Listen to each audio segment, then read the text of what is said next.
In this video, I will show you how to add current date and time in our Excel file. To start with, we have a shortcut key using the keyboard to display date and time. So for the date, the shortcut key is Control semicolon. You can try it on any blank cell, holding Control and press semicolon in our keyboard. It will display the current date of our computer. If you need time, the shortcut is Control Shift colon. Select any blank cell, hold Control Shift and press colon to display the current time of your computer. However, these data entries are static. That means it will not change automatically based on the date of our computer. The value on this cell is based on when you apply that shortcut. However, we have this dynamic way of adding date and time in the spreadsheet. For date, if I need to add a dynamic date, you can select any cell, type equal to day,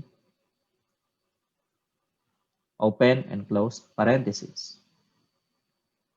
Equal to day means it will display the current date of our computer in our spreadsheet. The good thing is this date is dynamically updated every time you reopen this file. It will refer to the current date of the device that you are using. We can also add date and time. For date and time, we can use equal now, open and close parentheses. Equal now will display the current date and time of our device. And again, it is updated dynamically. Every time you reopen the file, Excel automates the output for the date and for the time.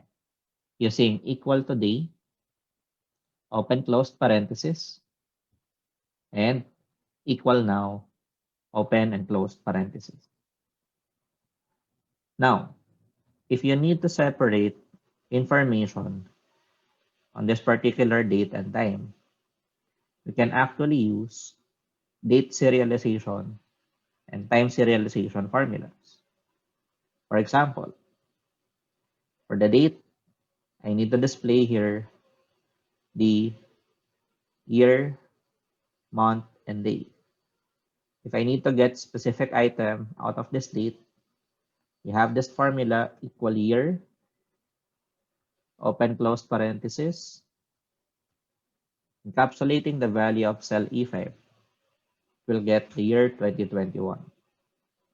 If I need the month, that's equal month.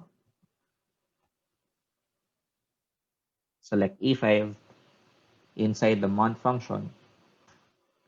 And last, equal day, selecting cell E5 as my date entry. Okay, for time, you can type equal or, select the value of E6, will define the current hour of the value in cell E6. Equal minute of cell E6 to define the minute. And lastly, equal second. On cell E6, define the number of seconds in that specific date and time. You can use this to analyze the data per year, per month, per day, or per hour, per minute, and per second. And that's it for date function.